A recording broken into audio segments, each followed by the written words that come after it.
కొండా లక్ష్మణ బాపూజీ గారి 110వ జయంతి సందర్భంగా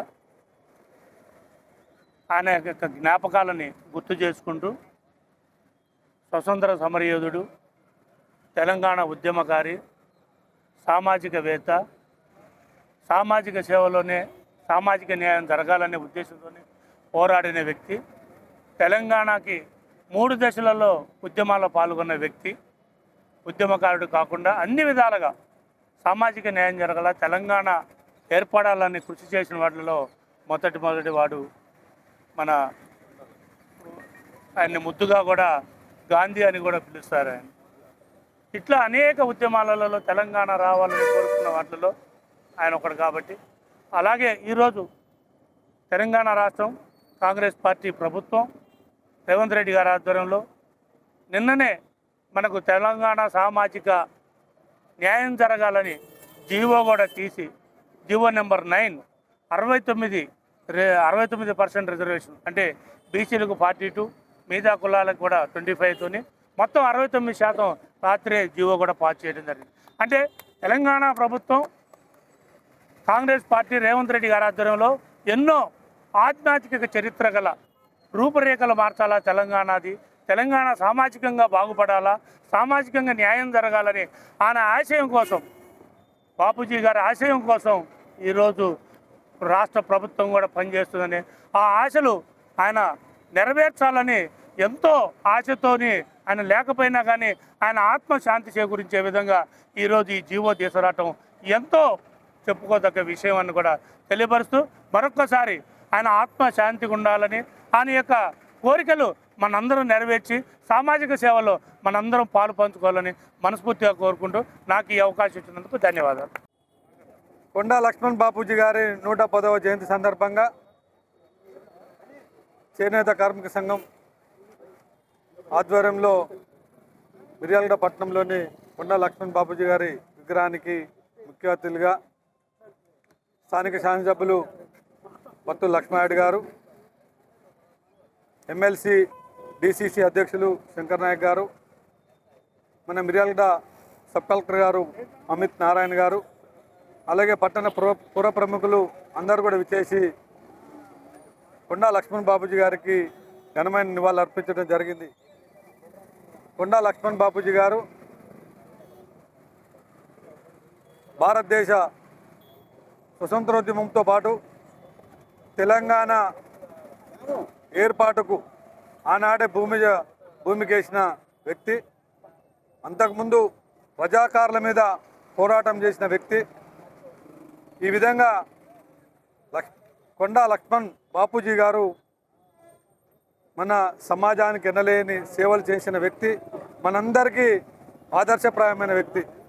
అటువంటి వ్యక్తుల్ని మనం స్మరించుకోవాల్సిన అవసరం ఉంది. అటువంటి వ్యక్తులు స్మరించుకోవటమే కాదు, వారి ఆశయ సాధన కొరకు ఎప్పుడైతే మనం పాటు పడతామో, మనం వారి ఆత్మకు శాంతి చేకూర్చాలంటే, వారి ఆశయ సాధన చేకూర్చాలంటే వారి ఆలోచనలు మనం ముందుకు తీసుకుపోవాల్సిన అవసరం ఉంది. వారి యొక్క ఆలోచనలు ముందుకు తీసుకుపోవాల్సిన అవసరం ఉందని సమాజానికి తెలియజేసుకుంటూ ఈ అవకాశం సెలవు తీసుకుంటాం. ఈరోజు మిర్యాలగూడెంలో కొండా లక్ష్మణ్ బాపూజీ 110వ జయంతి ఉత్సవాల సందర్భంగా పద్మశాలీలందరూ ఐకమత్యంతో కలిసి గవర్నమెంట్ తరపున అధికారికంగా జయంతి ఉత్సవాలకు ఘన నివాళులు అర్పించడం మా పద్మశాలి జాతికి గర్వకారణంగా భావిస్తున్నాము. మాకు చాలా సంతోషంగా ఉంది. మరియు కొండా లక్ష్మణ్ బాపూజీ ఆశయాలు చాలా ఉన్నాయి. మెయిన్ ముఖ్యంగా బాపూజీ గారు కులవృత్తుల కోసం చాలా పాటుపడ్డారు. దాంట్లో మా చేనేత వృత్తి ఇది ప్రాచీన కళ అండి, దీన్ని కాపాడడం అందరి యొక్క బాధ్యత. కాబట్టి చేనేత కార్మికుల మీద ఉన్నటువంటి జిఎస్టీ తొలగిస్తే వాళ్ళకి మంచి చేకూరినట్టు అవుతుంది. కాబట్టి గవర్నమెంట్ కాస్త ఈ విషయంలో ఆలోచించాలి. ఇదే విధంగా ఐకమత్యంతో పద్మశాలీలందరూ ఉన్నారు కాబట్టి రాబోయే ఎలక్షన్లో మా పద్మశాలీలకు కూడా అధికంగా అవకాశం కల్పించాలని గవర్నమెంట్ను కోరుకుంటున్నాము. Thank you. ఆచార్య కొండా లక్ష్మణ్ బాపూజీ తెలంగాణ సాయుధ పోరాట యోధుడు, స్వతంత్ర సమరయోధుని జయంతి ఉత్సవాలను రాష్ట్ర వ్యాప్తంగా జరుపుకుంటున్నారు. దాంట్లో భాగంగానే స్థానికంగా ఏర్పాటు చేసినటువంటి విగ్రహానికి జయంతి వేడుకలు జరుపుకోవడం చాలా సంతోషకరం.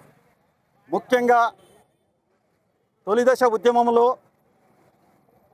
369 మందిని శాంతియుతంగా 369 మందిని శాంతియుతంగా నిరసన ప్రదర్శన చేస్తున్నటువంటి యువతీ యువకులని నాటి ఆంధ్ర గవర్నమెంట్ పాలకులు హతమార్చినటువంటి పిట్టల్ని కాల్చి చంపినటువంటి నిరసన తెలియజేస్తూ ఆ విధంగా చంపడం తప్పు అని నిరసన తెలియజేస్తూ నాటి మంత్రివర్గంలో ఉన్నటువంటి ఆచార్య కొండా లక్ష్మణ్ బాపూజీ గారు మంత్రివర్గానికి కుడి చేత రాజీనామా చేసి ఎడమ చేత స్పీకర్ ముఖాన పడదింగినటువంటి ఏకైక తెలంగాణ సాయుధ పోరాట యోధుడు లక్ష్మణ్ బాపూజీ గారు.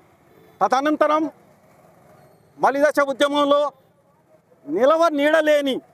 నిలవబడటానికి నీడలేని జలదృశ్యంలో నాడు మీటింగ్ పెట్టినప్పుడు నిలబడటానికి నీడ లేకపోతే ఇప్పుడున్నటువంటి 10 సంవత్సరాలు రాష్ట్రంలో అధికారంలో ఉన్నటువంటి టీఆర్ఎస్ గవర్నమెంటు ఆయన ఇచ్చినటువంటి ఇల్లుని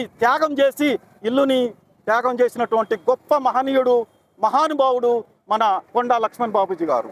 అటువంటి మహానుభావుడు చనిపోతే కనీసం ముఖ్యమంత్రి హోదాలో ఉండి తెలంగాణ సాయుధ పోరాట యోధుడై ఉండి ముఖ్యమంత్రి హోదాలో ఉన్నటువంటి కేసీఆర్ గారు తొంగి చూడలేదు, కనీసం ఇట్లా రాలేదు. అది 10 సంవత్సరాల ఆయన గవర్నమెంట్ పరిపాలన. తదనంతరం మంత్రివర్గానే కాకుండా ఇన్ని రకాల సదుపాయాలు ఆయనకి ఏర్పాటు చేస్తుంటే ఈయన ఎవరు కొండా లక్ష్మణ్ రాష్ట్ర ప్రభుత్వం రేవంత్ రెడ్డి గారి గవర్నమెంటు ప్రజా ప్రభుత్వం అనేటటువంటి కాంగ్రెస్ గవర్నమెంటు ఆయనని ఈ మహానుభావుడు తెలంగాణ సాయుధ పోరాట యోధుడిని గుర్తించి Indian institute of technology handloom టెక్నాలజీకి ఈ మహానుభావుని పేరు పెట్టి ఆ మహానుభావుని గౌరవించినటువంటి ప్రజా ప్రభుత్వం కాంగ్రెస్ గవర్నమెంటు. ఈ విధంగా ఈ ఒక్క కొండా లక్ష్మణ్ బాపూజీ కాకుండా తెలంగాణ సాయుధ పోరాటంలో పాల్గొన్న ప్రతి ఒక్కరికి ఐలమ్మ గారికి కూడా పోటీలో ఉన్నటువంటి మహిళా యూనివర్సిటీ పేరు ఐలమ్మ గారి పేరు పెట్టినటువంటి గొప్ప మహానుభావుడు, గొప్ప ప్రభుత్వం రేవంత్ రెడ్డి గారి గవర్నమెంట్. అదేవిధంగా 3 కళ్ళనున్నటువంటి గద్దార్ గారికి కూడా ఇలా గౌరవించి నంది అవార్డును ఆయన తీసేసి గద్దర్ అవార్డు ప్రవేశపెట్టినటువంటి గొప్ప మహనీయుడు, గొప్ప మహానుభావుడు, గొప్ప ప్రభుత్వం కాంగ్రెస్ గవర్నమెంట్ అని తెలియజేసుకుంటూ నాకు ఈ అవకాశాన్ని కల్పించిన మీ అందరికీ ధన్యవాదాలు తెలియజేసుకుంటూ, ముద్దుబిడ్డ, భారతదేశ ముద్దుబిడ్డ, బహుజనుల ముద్దుబిడ్డ, ముఖ్యంగా పద్మశాలీల ముద్దుబిడ్డ కొండా లక్ష్మణ్ ఆచార్య బాబాయ్ గారికి మన మిర్యాలగూడ ప్రజలందరి పక్షాన, ముఖ్యంగా కాంగ్రెస్ నాయకులు, ఎమ్మెల్యే గారు, ఎమ్మెల్సీ గారు, పౌరులు, వేణు గారు, ఇక్కడ ఉన్నటువంటి అన్ని పార్టీల నాయకులు, అన్ని సంఘాల నాయకులందరికీ, ముఖ్యంగా చేనేత వర్గానికి అందరికీ నా ప్రత్యేకమైనటువంటి కృతజ్ఞతలు తెలియజేస్తూ, మనము నిజంగా కూడా తెలంగాణ ప్రభుత్వము ఒక పెద్ద ఉధృతాన్ని సృష్టించింది.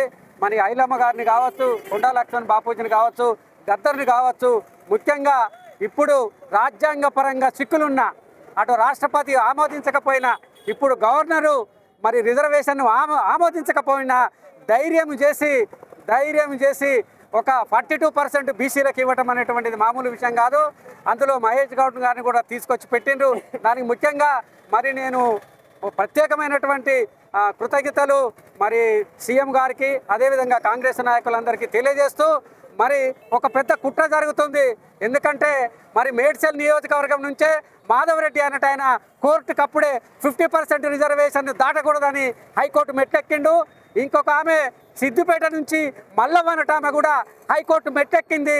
50% రిజర్వేషను దాటకూడదు, 40% వెట్టించడం అనేటువంటిది ఒక కుట్ర జరుగుతుంది. మరి ఈ వేదిక ద్వారా కాంగ్రెస్ ప్రభుత్వం పెద్దలను, ఇక్కడ ఉన్న బీసీ నాయకులను, ఇక్కడ ఉన్న అన్ని నాయకులను, ఇది కాంగ్రెస్ చేతిలోనే ఉన్నది కాబట్టి వాళ్ళిద్దరిని ఎనిక్కి తీసుకుపోయినట్టు ఏది ఉంటే ఒక చేతితో ఇచ్చి ఇంకో చేతితో లాక్కున్నారనేటువంటి ఒక అపవాదు కాంగ్రెస్ ప్రభుత్వానికి వచ్చే ఉన్నది. ఎందుకంటే పోయిన మాధవరెడ్డి ఉన్నాడు, అక్కడ మల్లవ్వ అనట ఆమె కూడా బీసీ బిడ్డ కాదు, ఇద్దరు ఓసీ బిడ్డలు హైకోర్టు మెట్టెక్కిండ్రు. వాళ్ళని ఆపాల్సిన ప్రభుత్వం కూడా మరి ఇక్కడ వేరుగారు ఉన్నారు కాబట్టి మన లోకల్ దగ్గర నుంచి ఒక విజ్ఞాపన పోవాలి, వాళ్ళిద్దరిని వెనక్కి తీసుకుపోయినట్టు ఏది ఉంటే జరిగిన ఎలక్షన్లు కూడా మనకు మహారాష్ట్ర గుర్తున్నది, కర్ణాటక గుర్తున్నది. ఎలక్షన్లు జరిగిన వారిని కూడా రాజ్యాంగం కొట్టిపారేసే అవకాశం ఉన్నది. కాబట్టి మరి రిక్వెస్ట్ చేస్తున్న ఎమ్మెల్యే గారిని, ఎమ్మెల్సీ గారిని మరి ముఖ్యమంత్రి గారి దగ్గరికి పోయి వాళ్ళిద్దరిని హైకోర్టు మెట్లెక్కకుండా విత్డ్రా చేసుకునే ప్రయత్నం చేయాలని తెలుసుకుంటూ మనందరి ద్వారా మరి మహానుభావునికి ఘన నివాళులని అర్పిస్తూ ఈ అవకాశం ఇచ్చినందుకు మీ అందరికీ ప్రత్యేకమైన కృతజ్ఞతలు. జై భువనగిరి ఎమ్మెల్యేగా తెలంగాణ బిడ్డగా ఈనాడు మన తెలంగాణే కాకుండా భారతదేశంలో కూడా పేరు ప్రఖ్యాతి గాంచిన వ్యక్తి కొండలక్ష్మణ బాపూజీ గారు. నిజమే మనందరం కూడా స్ఫూర్తి తీసుకొని కాంగ్రెస్ పార్టీని బలోపేతం చేయాలి. తర్వాత కాంగ్రెస్ ప్రభుత్వం వచ్చిన తర్వాత మన రేవంత్ రెడ్డి గారు వచ్చిన తర్వాత ఏదైతే కొండలక్ష్మణ బాపూజీ గారు, ఇవాళ ఎల్లమ్మ గారు, ఇటువంటి అన్ని కూడా అధికారికంగా చేస్తామని కాబట్టి వారికి నివాళులు ఇస్తూ ఐక్యత ఉండడానికి